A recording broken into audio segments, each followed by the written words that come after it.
field. But recently we were celebrating Halloween. There were a lot of monster movies on. I was flipping through the channels one evening, and I came across this movie from 1994 called Mary Shelley's Frankenstein. And it was, I think, directed by and starring Kenneth Branagh. I actually saw that movie when it was at the theater back in 94. And so Lauren was sitting there with me, and she was telling me that she wasn't really that familiar with the original Frankenstein story. And I told her that, well, when I was in high school, it was required reading. So I even had to read the book back then. And everybody was always very impressed because when Mary Shelley wrote Frankenstein, she started writing it when she was 18 years old. And it was published when she was 20 years old. And that was in 1818. So, I mean, it's just one of those mind-boggling historic accomplishments to write, such a famous novel at such a young age. And the original story of Frankenstein is, it is quite different than what you may know if you've only watched the Universal Monsters, Universal Studios Frankenstein with Boris Karloff, and you follow that tradition. And her book, it really digs a lot more into the mystery and the complexities of life. This show is called Strange Things. And what is stranger than life, especially human life?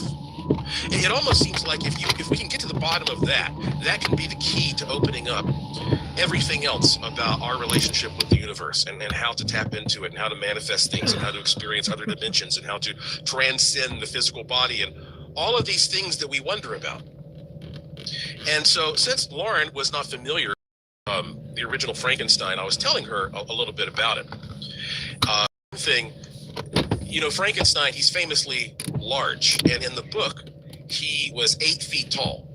The reason that he is so big is that Dr. Frankenstein, who's a relatively young man, and he becomes obsessed with trying to create life because his beloved mother dies and he can't really get over that. And so he starts figuring out, what it is that creates life, and he starts electrifying things. You can take like a dead frog and make its legs twitch when you hook up a battery to it, that kind of stuff.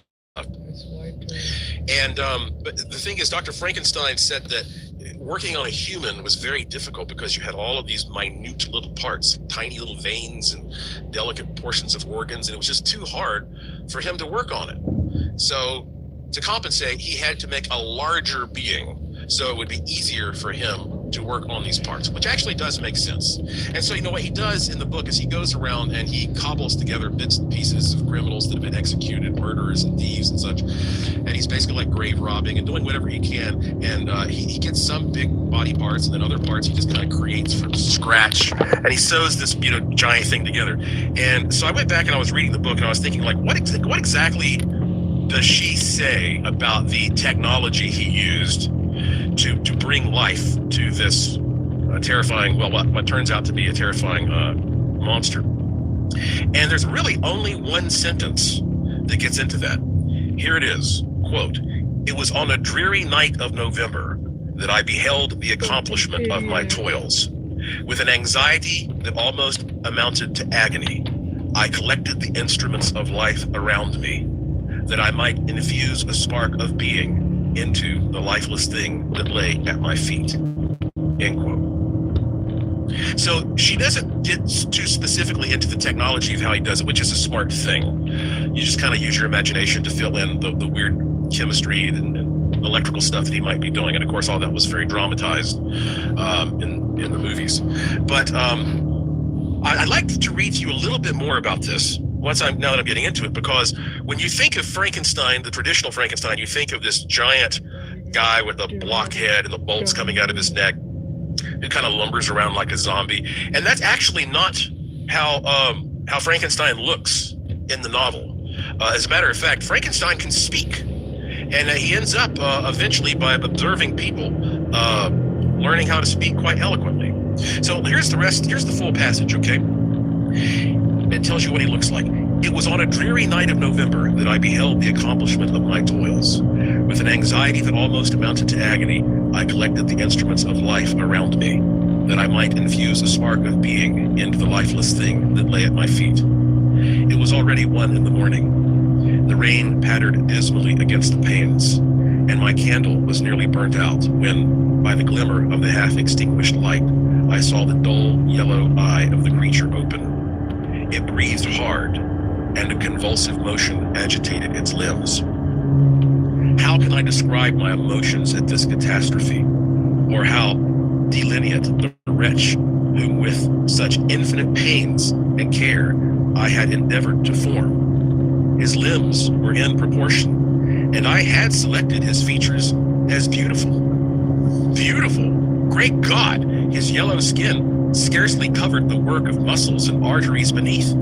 His hair was of a lustrous black and flowing, his teeth of a pearly whiteness. But these luxuriances only formed a more horrid contrast with his watery eyes that seemed almost of the same color as the dun white sockets in which they were set, his shriveled complexion and straight black lips. The different accidents of life are not so changeable as the feelings of human nature. I had worked hard for nearly 2 years for the sole purpose of infusing life into an inanimate body. For this I had deprived myself of rest and health. I had desired it with an ardor that far exceeded moderation, but now that I had finished, the beauty of the dream vanished, and breathless horror and disgust filled my heart. Unable to endure the aspect of the being I had created, I rushed out of the room and continued a long time traversing my bedchamber, unable to compose my mind to sleep. He realizes he's made a mistake at that point as soon as he's done it. I wonder if that might somehow parallel what we are doing now with AI, artificial intelligence. Well, when we come back, I want to talk a little bit more about this mysterious thing, the life force, and then how we can do something better with it. Let's manifest something good. Let's create something that will make everybody's life better. I have a tip that will help you have it all. And you know what? If you have not received a very special email from me already with a big announcement, well, you're going to any day. Be sure to go to joshuapwarren.com and sign up for my free e-newsletter at the site right there on the homepage. Put your email address in there and hit submit. You're going to get an automated email from me right away that's got links to some really cool free stuff for you to enjoy. And including what I call a money miracle secret. This is my tip on how you can start bringing money into your life right away. Sign up there at joshuapwarren.com, and while you're there, please be sure to check out the Curiosity Shop for all kinds of goodies that you will not find anywhere else in the world. That's because a lot of them are created exclusively in my workshop. I am Joshua P. Warren, and you're listening to Strange Things on the iHeartRadio and Coast to Coast AM Paranormal Podcast Network, and I will be right back. Don't go anywhere. There's more strange things coming right up. Whenever a homicide happens, 2 questions immediately come to mind. Who did this and why? And sometimes the answer to those questions can be found in the where the crime happened. I'm journalist Sloan Glass, and I host the new podcast, American Homicide. Each week, we'll explore some of this country's most infamous and mysterious murders, and you'll learn how the location of the crime became a character in the story. On American Homicide, we'll go coast to coast and visit places like the wide-open New Mexico desert, the swampy Louisiana bayou, and the frozen Alaska wilderness. And we'll learn how each region of the country holds deadly secrets. So join me, Sloan Glass, on the new true crime podcast, American Homicide. American Homicide on the iHeartRadio app, Apple Podcasts, or wherever you get your podcasts. In the quiet town of Avella, Pennsylvania, Jared and Christy Akron seemed to have it all. A whirlwind romance, a new home, and twins on the way. What no one knew was that Christy was hiding a secret so shocking it would tear their world apart. 911 response, what's your emergency? My baby, please, my baby! One woman, 2 lives, and the truth more terrifying than anyone could imagine. They had one of the suspects, but they could never prove it. You're going to go to jail if you don't come with us right now. This whole thing, I kept telling myself, nobody's that crazy. Uncover the chilling mystery that will leave you questioning everything. A story of the lengths we go to protect our darkest secrets. She went batshit crazy, shot and killed all the farm animals.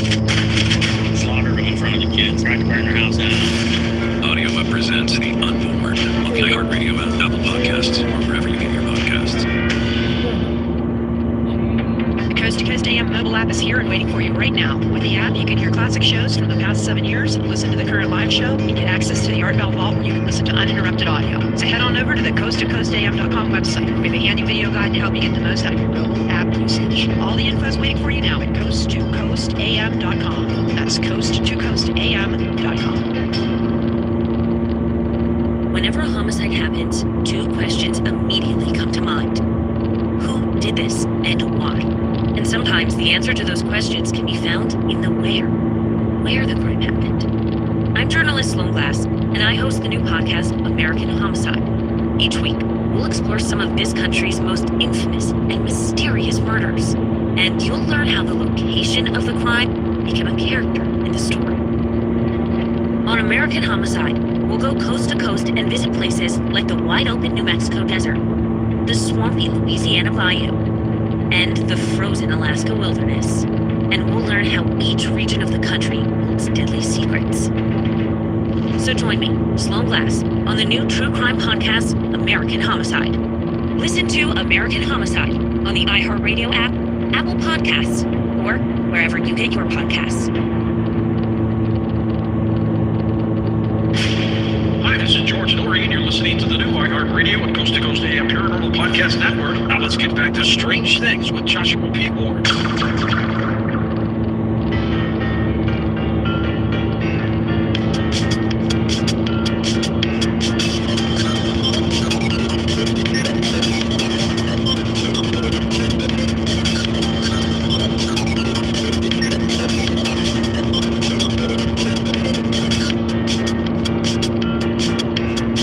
Welcome back to Strange Things on the iHeartRadio and Coast to Coast AM Paranormal Podcast Network. I am your host, the Wizard of Weird, Joshua P. Warren, beaming into your wormhole brain from my studio in Sin City, Las Vegas, Nevada, where every day is golden and every night is silver. Agiatato Zume.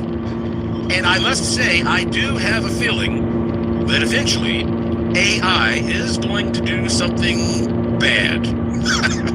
And I don't mean, like destroy humans and destroy the world. It's interesting going back to this concept of creating life. Humans cannot truly create life. Even when we reproduce, we're just taking life that exists and passing it along. We're cloning things in a way. We can clone things in a lab. We can take cells that already exist and we can reproduce them and we can keep the flow of life going. But we can't just, boom, create life from inanimate material. That's why we have so many questions about God and what is this creator that could apparently, voila, Agiatato Zume, and there is life.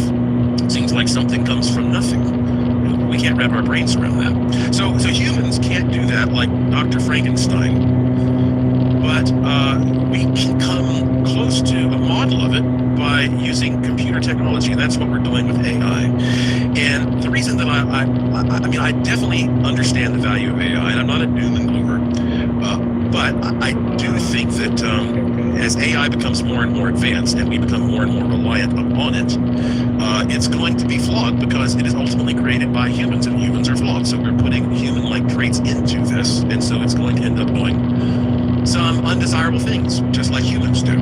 And even if it doesn't end up, destroying humanity, it's eventually something's going to happen and some AI is going to screw up your day. Okay, trust me, that's going to happen. But, the ultimate fail-safe against all of that kind of delicate, fragile technology is the brutality of Mother Nature. Because all of this reliance that we have on computer technology is, it's very transient and it's vulnerable because eventually there's going to be an EMP, like some big X-flare from the sun or whatever, that's going to knock out significant portions of this technology and remind us of just how delicate it is. And so even if it looks like AI is about to take over the world and kill off all the humans somehow because we become so reliant on these systems that AI controls, well, then something will happen. Mother Nature will kick in and knock out the circuitry of AI. It's kind of like in War of the Worlds, how it looks like, we're doomed. The aliens have got us. There's no way we can defeat them. But what the aliens didn't think about were the microorganisms that gave them diseases and killed them off that way. There's always a natural fail-safe that kind of keeps things in balance. extinct to a certain extent. I mean, look at the dinosaurs. They ruled the planet for millions of years, and you don't see them around anymore. So even if we cannot create something out of nothing, like Dr. Frankenstein was trying to do, we do possess this magical thing, this magical energy, this spark of life. And when you start practicing manifestation, it's actually a form of giving birth, of being able to create something in using a different, more direct, and some might even say more pure form. So in the same way that two people might get together and have a child, well, in terms of manifestation, it seems like one person might be able to take his or her thoughts and feelings and emotions and focus them sometimes enough to create kind of a spin-off. And we've talked about that before, especially when it comes to things like tulpas or golems. And so it's common to discuss this idea when it comes to paranormal things, that maybe you go to some house that's not haunted, but it just looks spooky, and so everybody says it's haunted, and after everybody talks about it being haunted for years, suddenly ghosts actually start appearing there, because all of these people have projected that onto the environment and externalized this thing, so we have these kinds of ideas about tulpas. But what I like to remind people about is that, yes, you can talk about all of this spooky stuff when it comes to manifestation, but you would do yourself a disservice to forget about the good things you can do, the good things you can manifest. And it really starts with reflecting on yourself and your mind-body relationship, as well as your mind-body environment relationship. And, money is not everything, but money does have an impact on everything. And here we have holidays coming up as I record this. And there's a lot of talk about money because people are out there, they're buying gifts, they're throwing parties, they're giving to charities, and they're being generous. This comes up every holiday season. You have to think about money for better or for worse. And I remember a time when I didn't have any money, and I would go to the store at Christmas, and I'd feel very depressed because I had things that I wanted to purchase as gifts, and they were out of my realm. I couldn't purchase them. And it makes you start feeling depressed, and that changes the way you start behaving, and that it's a chain reaction, you see. So money, whether you like it or not, money is the thing that makes society work. That's our medium of exchange. And I talk about how money is energy. If you go to moneymiracles.com, it's all free to sign up and register a fund to use your email address if you haven't already. And you get it's got an ebook, an audiobook, all kinds of good stuff that tells you the philosophy of money as an energy. It's all free at moneymiracles.com.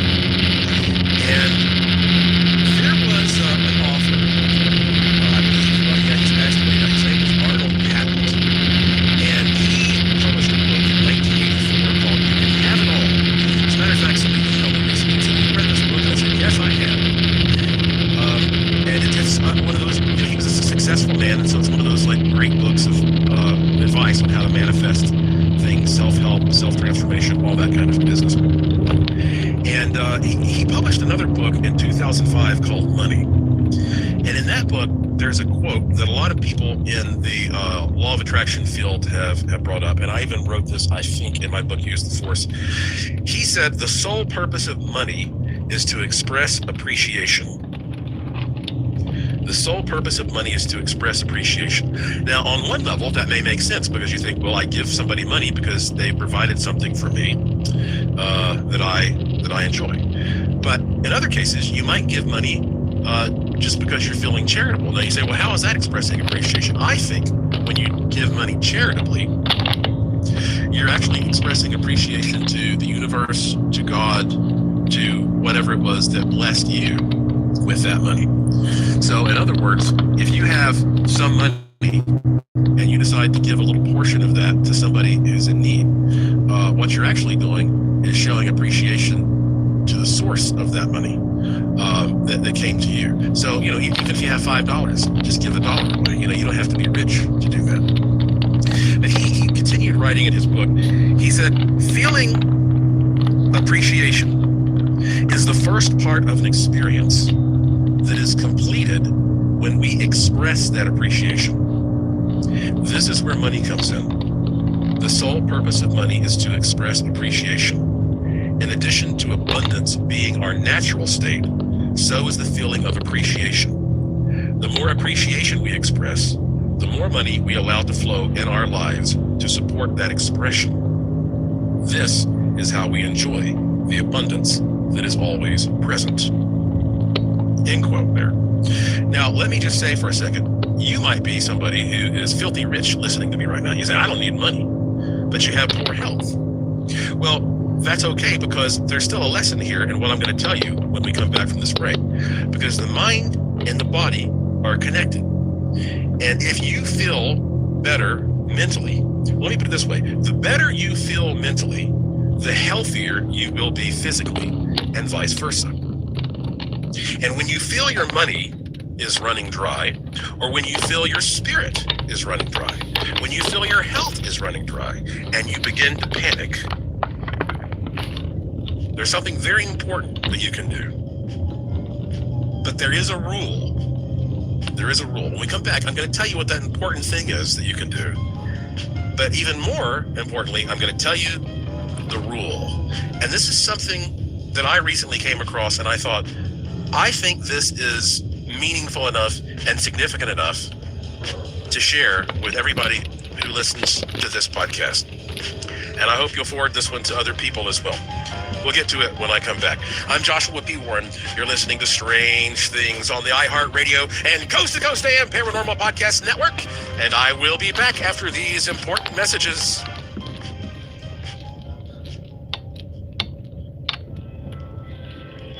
Don't go anywhere. There's more Joshua P. Warren and Strange Things coming right up. Whenever a homicide happens, two questions immediately come to mind. Who did this and why? And sometimes the answer to those questions can be found in the where the crime happened. I'm journalist Sloan Glass, and I host the new podcast, American Homicide. Each week, we'll explore some of this country's most infamous and mysterious murders. And you'll learn how the location of the crime became a character in the story. On American Homicide, we'll go coast to coast and visit places like the wide-open New Mexico desert, the swampy Louisiana bayou, and the frozen Alaska wilderness. And we'll learn how each region of the country holds deadly secrets. So join me, Sloan Glass, on the new true crime podcast, American Homicide. Listen to American Homicide on the iHeartRadio app, Apple Podcasts, or wherever you get your podcasts. In the quiet town of Avella, Pennsylvania, Jared and Christy Agron seemed to have it all. A whirlwind romance, a new home, and twins on the way. What no one knew was that Christy was hiding a secret so shocking it would tear their world apart.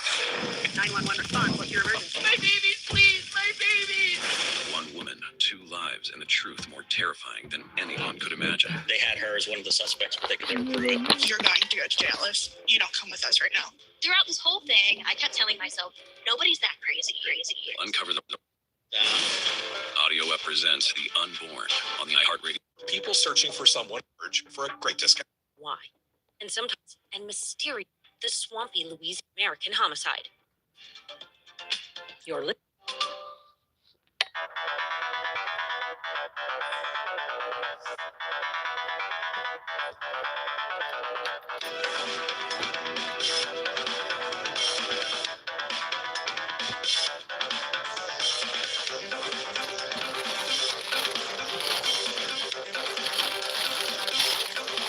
Welcome back to Strange Things on the iHeartRadio and Coast to Coast AM Paranormal Podcast Network.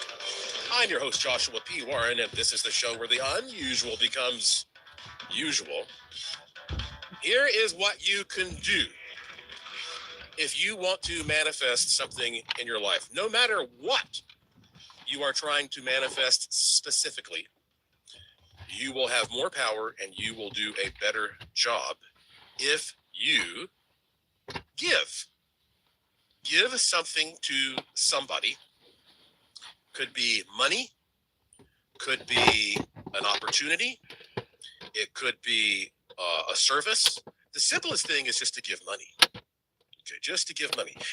And you can give without being anonymous, and that means you'll probably receive some praise, and that's fine.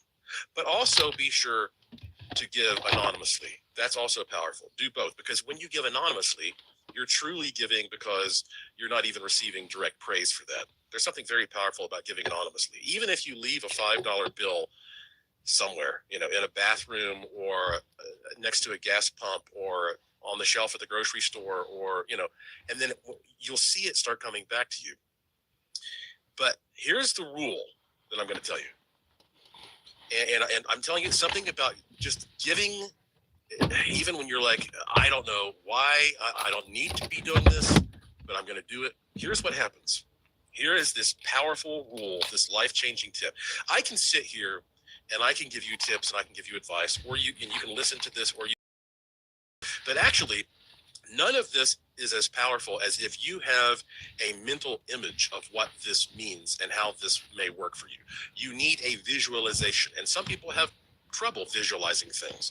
I have a very vivid imagination. That's not a problem for me, but I still find that if I can see it, more powerful and effective for me. Whether I see it in my mind or I draw a picture, I need a model to help me to understand certain concepts that seem sort of abstract. I was recently on an airplane, and I was reading this book by one of my favorite authors, Dr. Joe Vitale, who actually took a picture of himself years ago holding up my book called Use the Force, A Jedi's Guide to the Law of Attraction. I posted it online. That meant a lot to me. He has this book called Karmic Marketing, and he's talking about this idea of the power of giving money away in particular, or it could be anything, not just money, but money is the simplest thing for me to focus on for the sake of example here. And here's what he said, and this is if you really listen to this and you think about it, you visualize it, this is going to be powerful boosts to your life when it comes to how you manifest whatever you want for the rest of your life. Are you ready? When you decide to give, the hole you give through is the same hole through which you will receive. So imagine you are literally giving money, you're pushing money through a hole in a wall. I could make a dirty joke right now, but I'm not going to. And as you put that money through that hole, he says, the hole you give through is the same hole through which you will receive. He goes on to say, the bigger you make the hole for giving, the bigger the reward you will receive. It's like a window. If it is only cracked open a little bit so that you can slide $1 through it, it can only receive the same amount. But if you open the window entirely and put a bushel of $100 bills through, that window is now open to receive bushels of $100 bills. The bigger you make that hole for giving, the bigger the hole will be for receiving. Lock that image into your mind. And have a good day. Bye-bye.